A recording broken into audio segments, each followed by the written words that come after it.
This is my review of a couple LCD TVs that I don't necessarily recommend for playing games, and I tested it out with the Xbox 360. I have the 32-inch LG 720p television and 32-inch Samsung 720p television. Both of them did a forced 1080p resolution, which was nice. It was quite impressive, the clarity of the games in 1080p on these TVs. Now the LG TV, the black levels is definitely not good when you're playing dark games, or if there's shadows in games. Say you're going through Halo and the ship's in the shadow and you walk up to it, and the brightness automatically kind of adjusts itself, and when it does, it looks like there's like 30% color loss within the detail on the stuff in the shadowed area, which doesn't look very good at all. As far as response time, the LG was okay. It's got some motion blur when you pan left and right on the games, first-person shooters, and it's not really a it doesn't really have a true black. It's a little bit blue in the dark areas. The colors looked a little cartoony on the games too, especially like on the trees on Halo. From far away, when you're up close they look okay when you're right next to them, but when you start to get a little far away, they look like they were drawn with crayons or something. The color was just not very realistic. I mean, that's only something you'd maybe notice if you know, you tested a few TVs out like I did. But let's see, as far as watching TV, the flesh tones looked okay, and the picture, you know, if you're gonna buy a TV just to watch television, the tuner was fine. It picked up the channels, you know, the pictures, the colors looked fine as far as TV goes. The picture was nice and bright. You know, a little bit of blurring when people would move around, you know, their faces and stuff. But I mean, that's pretty much on all the TVs, except for the Sharp. Sharp was really probably about the best for not doing that. Now the Samsung TV. Oh yeah, as far as options on LG, it had a lot of options to tweak out and stuff. But I just don't recommend it for playing games. The Samsung, I have a big problem with that. It's definitely got a lot of choppiness to 3D games, and there's just doesn't seem like anything you can do about it. On a 32-inch one, it is very annoying. I don't know if it's the response time, the lag time or whatnot, but it just seems like when you move left and right, it just turns out you got a choppy motion to it, and it doesn't feel natural or smooth. Especially, you know, I mean, like games like Halo and that, it just doesn't work very well.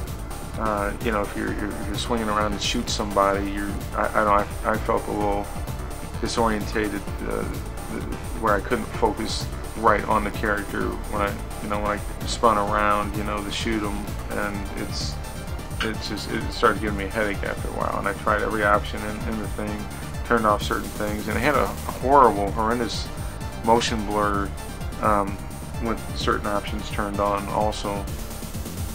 That was supposed to clear up the screen. It did clear up the screen too. It actually made the picture look a little cleaner than average, which I mean, that was really nice, but you know, it did cause the blurring effect to happen a little more in the dark areas, and detail loss in the blacks were really kind of bad. It made things look like kind of burnt charcoal in some areas, even in dark areas. Detail loss was, yeah, it was pretty bad. I thought, in a way, not as bad as the LG. It actually had color loss even, and well, I guess they both do, but I don't know which one's worse. I just really didn't like the way the Samsung looked with the blacks. As far as even watching TV, a lot of detail loss in dark areas, and you know, I mean, if you turn the brightness up to find the detail, you know, you're just going to make the TV, the whole screen look like it's washed out more, and the colors look duller. And I tested out the larger version of the Samsung, which was a 42-inch 120 hertz, thinking the 120 hertz would possibly fix this juddering problem with the 3D games or scrolling. It helped. It definitely helped with 2D side scrollers. They look super smooth. That was quite impressive. But as far as racing games in that, the first second that you turn left or right, you get the juddering choppiness, and then it goes to being smooth. So, and it's only smooth to a point. When it goes really fast, then it's going to blur out. But when you're going at a medium speed, it was still, you know, it was clear, which the other TVs wasn't able to do. The 120 hertz helped out a little bit with that, but it also made some kind of artifacting things going on the screen on a couple racing games. Like the gauges would look really funky, and it was kind of unnatural. It made the screen look like it was tearing a little bit sometimes. It just wasn't a constant effect. It's like something they haven't perfected yet or something. I wouldn't necessarily buy 120 hertz TV just to play games. With some games, I mean, it really just doesn't matter, but when it's first-person shooters or racing games, you know, it's just not a constant effect, so it really throws you off on your timing. If you're, you know, if you're really into, you know, you want to eliminate lag and stuff, you know, I mean, I don't know, it's like a double-edged sword. It helps in one way and hurts in another way, so I don't know. Plus you pay out the butt for the effect too. I mean, I don't know. I mean, to me, it wasn't worth it, especially on the games or even the TV, because some programs still look normal, and then other programs look like, at times, even on the people when they would move, I noticed like for the first second it would have that choppy look to it, and then they would look smooth afterwards if they, you know, wasn't a continuous motion. So, you know, in a game like Halo, when you're constantly turning back and forth, or Call of Duty 4, you know, you're gonna get the choppiness for the first second moving to the left, but if you gotta move back to the right, you're gonna get choppiness going that way too. So, you know, the whole second in there for that being eliminated with the 120 hertz, it really, it just kind of defeats the purpose. I don't know. It didn't really work great.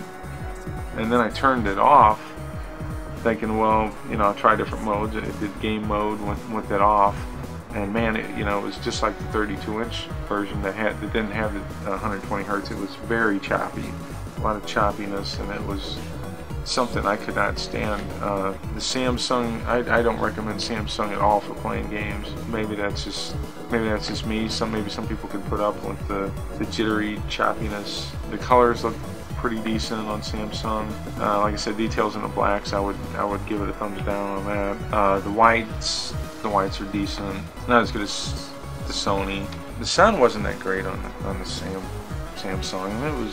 It was okay. The larger version of Samsung, over the 32-inch, was pretty decent with sound. The picture-in-picture mode on the Samsung is about the best that I've seen. It was really nice. It had a lot of options for that. Heck, the specs on the larger Samsung was even 4 milliseconds compared to the 32-inch Samsung, which was 5 milliseconds, and they were both just choppy with average game mode on, you know, and still blurriness too, besides the choppiness. I was definitely not happy at all with the performance on those. As far as options go, you get a lot of options. The Samsung had the clearest picture with a certain mode turned on. The picture is very, very clear, but with bad motion, the choppiness going on, it just defeated the purpose. So, and ease of use on both are pretty decent. It was easy to get around in the menus and stuff. So, but these are the TVs I don't recommend for playing games. I can't believe all the reviews I've seen on Best Buy of people saying how great these TVs are, and they love them, and they love you know, how their Xbox 360 looks on them and their PS3s, and I totally disagree. I would not own one of these TVs and play games on them. I would go with the LG over the Samsung, just because it didn't have the choppy motion that the Samsung did for the games. So, but like I said, you know, these are my opinions, but I've tried several different TVs. Another TV I would actually probably recommend is the Toshiba. I thought it did pretty decent with games, and I would say it's probably right underneath Sony and Sharp, if not almost on par with them. So, I mean, it's very close. And that is pretty much about it, though. I would have to recommend Sony and Sharp over these two